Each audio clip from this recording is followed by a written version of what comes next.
Et alors, comment expliquer l'attachement entre des espèces animales différentes?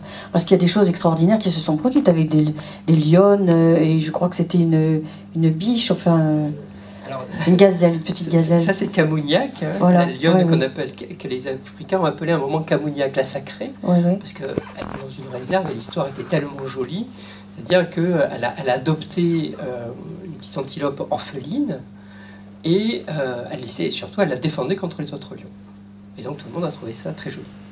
Elle l'a défendu 14 jours, puis à un moment elle a dû faire une sieste et il y a quand même un lion qui a réussi à attraper l'antilope. C'est là où l'histoire est devenue moins jolie, c'est quand on s'est rendu compte que cette lionne s'est mise à voler toutes les antilopes qu'elle trouvait, tous les bébés antilopes qu'elle trouvait. C'est-à-dire que non seulement elle avait adopté cette antilope orpheline, ça c'était très joli, mais elle s'est mise à chercher des bébés antilopes et à les séparer de la mère et à vouloir les garder, sachant qu'évidemment elle ne pouvait pas les allaiter, puisqu'elle n'avait pas de lait, elle ne pouvait pas les nourrir, et que donc elle les tuait, ça les tuait, son amour fou les tuait. Alors, Camouniac, elle me plaît beaucoup, parce que, elle montre qu'effectivement, cet attachement, il peut prendre des formes très bizarres, et deux, elle répond à une question qu'on se pose souvent, et qu'on nous pose souvent, nous vétérinaires, qui parlons parfois de folie chez nos animaux domestiques, c'est qu'elle montre que la folie existe aussi chez l'animal sauvage. Généralement, sa survie va pas très loin, mais beaucoup d'hypothèses ont été faites autour d'elle. Mais oui, forcément, parce que c'est un truc. C'est un problème, mais c'est réellement Camouniac est folle. Je suis désolé d'un diagnostic aussi brutal. Je m'attendais à quelque chose d'un peu plus... Cette lionne est folle. Il n'y a pas du tout de rationalité à ça. Ah non, on ne peut pas expliquer qu'elle est... Voilà, on ne peut pas dire qu'elle est... L'attachement... Elle avait eu des petits, elle. L'attachement, c'est le pont entre le plaisir et la peur. C'est pas le fait d'empêcher les autres... Oui, non, pas du tout, c'était de... Ouais. Alors non, elle n'avait pas eu de petits. Ah. Et les autres lionnes la considéraient d'un sale œil. C'est ce que disaient les gardiens. Elle n'était pas du tout, elle n'était pas bien intégrée dans son groupe. Forcément, si elle a mené des petites... C'était manifestement un animal bizarre. Mais voyez, comme quoi, selon le regard, on peut en faire une histoire très jolie. Alors, après, on a beaucoup d'histoires vraies, d'attachement, d'affection, d'amitié, on peut dire d'amour, entre des espèces différentes qui passent vraiment des heures ensemble, qui sont très importants l'un pour l'autre. Là, avec beaucoup de respect de l'autre, de ne pas lui faire mal, de jouer avec. Exactement, des chats avec des oiseaux notamment, des pies. Des chats avec des pigeons, des chiens avec des chats. Très régulièrement, on dit comme chien et chat, mais des chiens et chats, sans doute tous vous connaissez des chiens et des chats qui s'entendent non pas comme chien et chat, mais comme deux frères ou deux amis. Et ça, on n'a pas de possibilité d'expliquer. Juste, c'est toujours le lien qui se crée. Voilà. Celui-là, il apporte du plaisir, il apporte souvent de la protection, il devient saillant dans l'environnement, il devient un élément particulier, un élément qui apporte beaucoup, qui est celui qu'on va attendre, quand est-ce qu'il revient, Et donc, bien sûr, pourquoi pas? Qu'est-ce qui manquerait aux animaux pour qu'ils ne puissent pas établir ça? Ils ont dans leur cerveau émotionnel, ils ont dans leur neurotransmetteurs, ils ont tout pour créer du lien. Donc ils le font. Ce qui explique certainement pourquoi, quand le maître disparaît, parce que c'est pas toujours les animaux qui partent avant, malheureusement, on sait très bien que les animaux, par rapport à la vie d'un homme, si l'homme vit jusqu'à... Eh bien, on perd son animal avant de se perdre sa propre vie. Mais il existe des cas inverses, où des animaux, par-delà la mort du maître, ont encore ce sentiment. Et là encore, les deux histoires qui sont les plus racontées autour de ça, et que j'ai mis évidemment dans le livre, en fait, sont des histoires de pathologie. C'est-à-dire ce qui montre à un moment, ce qui vient éclairer le fait que le lien existe. Quand l'animal est capable de deuil. Alors quand on dit ça, parfois on se dit, ah bon, vous croyez vraiment? Bien sûr, c'est-à-dire que, enfin les vétérinaires en tout cas, il y en a quelques-uns dans la salle, ils savent que l'animal peut faire des dépressions de deuil quand il perd soit un propriétaire humain, mais soit un autre animal aussi de la maison. J'avais eu une cliente éleveuse de Westy. C'était un petit mâle, il y avait un petit mâle, un étalon qui était reproducteur, donc il pesait des saillies avec plusieurs femelles. Allez voir là encore, mais il était amoureux, on va le dire comme ça, d'une femelle de l'élevage. C'est-à-dire qu'il passait tout son temps avec la même femelle. Cette femelle est morte. Le chien a fait une dépression de deuil. Donc moi on me l'a amené parce qu'il ne faisait plus son travail. C'est-à-dire qu'il ne saillissait plus les autres femelles, même quand elles étaient en chaleur. Donc il était totalement déprimé. Ne me regardez pas comme ça. Je vois madame qui est perplexe, moi je n'y suis pour rien. Donc, je ne connais pas le chien en question. Je l'ai traité pour sa dépression. Il est sorti de sa dépression. Il a recommencé à jouer. Il a recommencé à faire son travail. Il a commencé à saillir les femelles. Mais l'éleveuses l'a ramené parce que les saillies étaient ce qu'on appelle blanches. C'est-à-dire qu'il ne faisait pas de petits. Donc, ce chien a été suivi à l'école vétérinaire d'Alfort par les plus grands spécialistes de la reproduction, et son deuil l'avait rendu ce qu'on appelle azoospermique, c'est-à-dire qu'il n'y a plus de spermatozoïdes vivants dans son sperme.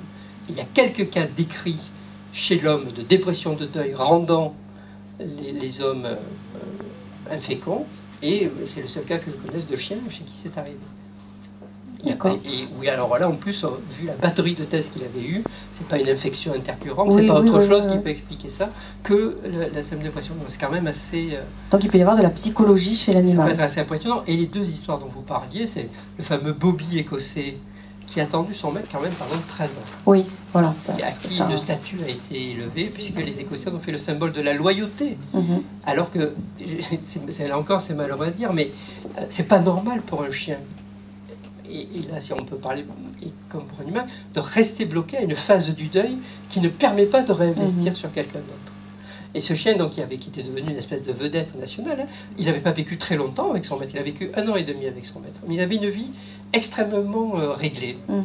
Et donc, il accompagnait son maître au travail, il allait manger avec lui au restaurant, tous les jours, au même restaurant. Et voilà. Et donc, quand son maître est mort, le chien, en fait, est venu se coucher sur la tombe. Et donc, les chiens étaient interdits dans les cimetières, donc au château de Windsor, on a essayé de faire d'Édimbourg, on a essayé de le faire sortir.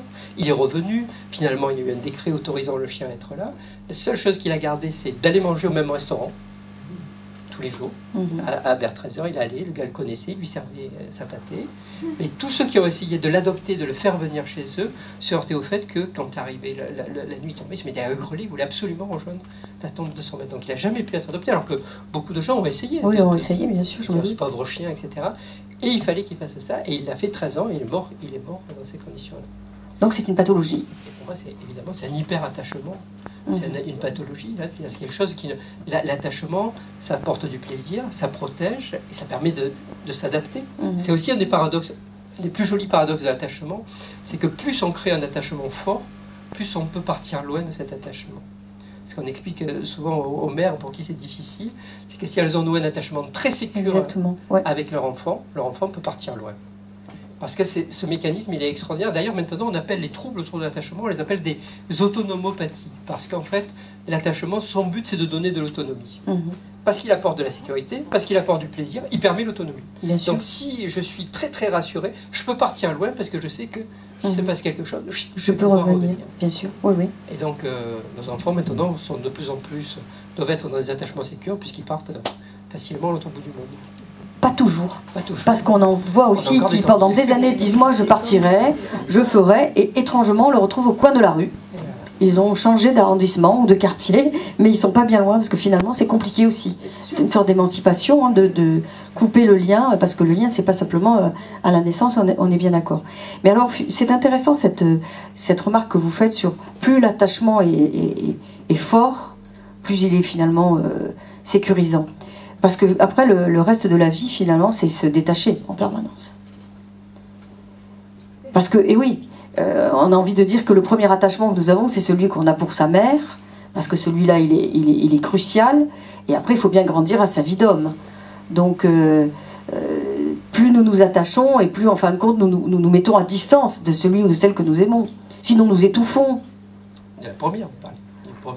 Par exemple, mais ça peut être aussi la relation amoureuse. On peut étouffer l'autre. C'est d'ailleurs un des risques majeurs pour les chiens, on parle de chiens, c'est que quand les chiens restent en contact de leur mère les détache. Effectivement, ce que vous dites est très important. C'est-à-dire que naturellement, il y a un moment où la mère va refuser aux chiots les contacts, parce que quand ils sont chiots, ils ont toute tolérance, ils peuvent venir prendre contact quand ils veulent avec la mère, la mordiller, même d'ailleurs aussi avec le mâle quand il est là. Ils ont droit à tout. Et puis, à un moment, alors là, c'est différent suivant les sexes. C'est pas pareil si c'est un chiot mâle ou un chiot femelle. Si c'est un chiot mâle, ça va se passer plus tôt. Si c'est un chiot femelle, ça va se passer plus tard. Donc, mâle vers 4 mois et demi, femelle vers 6 mois. La mère ne va plus accepter les contacts. Et donc, va repousser. Et donc, là, elle va créer une détresse. Parce que le chiot qui a l'habitude qu'elle soit toujours disponible, elle va lui montrer qu'elle est de moins en moins disponible. Et dans cette détresse, il va transformer son attachement exclusif à sa mère, à un attachement à tout le groupe. D'accord ? C'est cette